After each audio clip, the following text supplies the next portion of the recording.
আজকের এই ভিডিওর মাধ্যমে আমরা জানব অন্নপূর্ণা দেবী অর্থাৎ অন্নপূর্ণা পূজার তাৎক্ষণিক এবং সংক্ষেপে ইতিহাস। সেটি জানতে গেলে এই চ্যানেলটিকে সাবস্ক্রাইব এবং ফলো করুন। এর পাশাপাশি আমাদের প্রত্যেকটি ভিডিও যদি আপনার মনকে ছুঁয়ে যায় বা ভালো লেগে থাকে তাহলে প্রত্যেকটি ভিডিওকে লাইক করুন এবং আপনার বন্ধু বান্ধব আত্মীয়দের এই অজানা তথ্যে জানার সুযোগ করে দিন, অর্থাৎ শেয়ার করে দিন। এর পাশাপাশি এই অন্নপূর্ণা দেবী অর্থাৎ অন্নপূর্ণা পূজা সম্পর্কে সংক্ষিপ্ত ইতিহাস জানতে পেরে আপনি কী মনে ভাব করেছেন, আপনার মনের তাৎক্ষণিক কথাবার্তা আমাদের প্রত্যেকটি ভিডিওর কমেন্ট বক্সে ফুটিয়ে তুলুন। তাই প্লিজ এই ভিডিও আপনি কী শিখতে পারবেন তার সম্পর্কে আমাদের জানতে পারবেন, অর্থাৎ কমেন্ট করুন। স্কিপ না করে পুরো ভিডিওটি দেখতে থাকুন। ধন্যবাদ। নমস্কার। বন্দে মাতরম। অন্নপূর্ণা পূজা। অন্নপূর্ণা পূজা হিন্দুদের একটি ধর্মীয় উৎসব, যেটি চৈত্র মাসের শুক্লাষ্টমী তিথিতে অন্নপূর্ণা দেবীর পুজো এবং আরাধনা করা হয়। হিন্দু বিশ্বাস অনুযায়ী অন্নপূর্ণার পূজা করলে গৃহে অন্নভাব থাকে না। এই দেবীর মহিমা সম্পর্কে অন্নদা মঙ্গল এ ভারতচন্দ্র লিখেছেন, যে জন করয়ে অন্নপূর্ণার উপাসনা বিধি হরি হরতারে করয়ে মাননা, ইহলোকে নানাভোগ করে সেই জন, পরলোকে মোক্ষ পায় শিবের রিক্ষণ।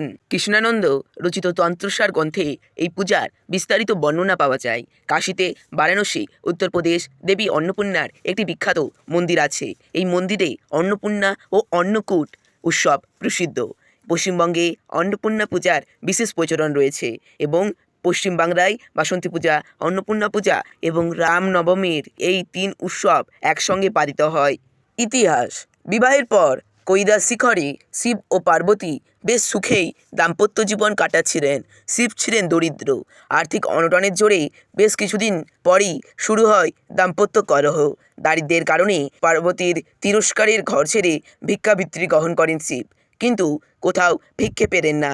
শেষে ব্যর্থ হয়ে কৈলাসে ফেরেন। পার্বতী মায়ায় তিনি যে ভিক্ষে পাচ্ছিলেন না তা ঘুমাক্ষরেও টের পাননি শিব। পরে অবশ্য কৈলাসে ফিরে সংগৃহীত পালান্ন পায়েস পিঠে প্রভৃতি খান। এরপর দেবীর মহিমা বৃদ্ধির জন্য কাশী নির্মাণ করে সেখানে অন্নপূর্ণা মন্দির প্রতিষ্ঠা করেন উনি। চৈত্র মাসের শুক্লা অষ্টমী তিথিতে সেই মন্দিরে দেবী অবতীর্ণ হলেন। সেই থেকেই দেবী অন্নপূর্ণার পূজার প্রচলন বাড়ে। পূজা প্রচলন। প্রচলিত কিংবদন্তি, নদিয়া রাজবংশের প্রতিষ্ঠাতা ভবানন্দ মজুমদার বাংলায় অন্নপূর্ণা দেবীর পূজার প্রচলন করেন। কিছু বিখ্যাত পূজা। 1847-এ রানী রাসমণি তার জামাই মথুর মোহন বিশ্বাস আত্মীয় স্বজন ও অন্যান্যদের সঙ্গে কাশী যাত্রা করেছিলেন। রাতে নৌকায় তিনি দেবীর স্বয়ং দেশ পান এবং কাশী না গিয়ে গঙ্গার পূর্ব পাড়ে দেবীর মন্দির প্রতিষ্ঠা করেন। এরপরে রানী রাসমণি কাশী যাত্রা স্থগিত করে দক্ষিণেশ্বরে 1855 সালে ভবতারিণী মন্দির প্রতিষ্ঠা করেন। শোনা যায় কাশীর অন্নপূর্ণা দেবীর দর্শনে বিঘ্ন ঘটায় মথুরমোহন বিশ্বাসের মনে ছিল দেবী অন্নপূর্ণা মন্দির প্রতিষ্ঠা করার। তার সেই স্বপ্ন পূরণ করেছিলেন তার স্ত্রী রানী রাসমণির ছোট মেয়ে জগদাম্ব দেবী। 1875-এর 12ই এপ্রিল সেদিনের চাণক্য আজকের ব্যারাকপুর অন্নপূর্ণা মন্দির প্রতিষ্ঠা হয়। এই মন্দির প্রতিষ্ঠার যাবতীয় ব্যবস্থা করেছিলেন তাদের পুত্র দ্বারকীনাথ বিশ্বাস। এই মন্দির মূল অন্নকূট উৎসব হয় কালী পুজোর পরের দিন। এছাড়াও এই মন্দির অন্নকূট হয় অন্নপূর্ণা পূজার দিন। দেবী অন্নপূর্ণার আরও একটি মন্দির রয়েছে বেহারার বরিশায়। সবর্ণ রায়চৌধুরী পরিবার চন্দ্রকান্ত রায়চৌধুরী সেই সময়ে বরিশা গ্রামে বড় বাড়ির মধ্যে 1850 সালে একটি পঞ্চরত্ন মন্দিরে অষ্টধাতু দেবী মূর্তি এবং রৌপ্য শিবমূর্তি প্রতিষ্ঠা করেছিলেন।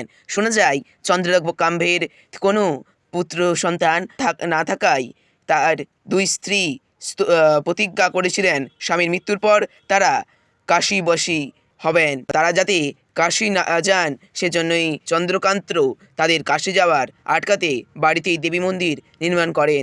অন্নপূর্ণা দেবীর উপলক্ষেই বিশেষ পুজোর আয়োজন করা হয় সেখানে। বিডন স্ট্রিটের মিত্রাশ্রম এও রয়েছে মাতৃমূর্তি। অতীতে সিমুদিয়ার নিচু গ্রামে দেবেন্দ্রনাথ ঠাকুর ও গিরীন্দ্রনাথ ঠাকুরের কাছ থেকে বাড়িটি কিনেছিলেন বিশ্বনাথ মিত্র। পরে রাস্তাটির নামকরণ হয় বিডন স্ট্রিট। এই পরিবারের বধূ শিবসুন্দরী মিত্র 1904 সালে নিরঙ্কেশ্বর শিব ও দেবীর মূর্তি প্রতিষ্ঠা করেন এবং মূর্তিতে ম্যানচেস্টার প্রসিদ্ধ স্ট্যাচু আর্ট কোম্পানি থেকে তৈরি করিয়ে আনা হয়েছিল।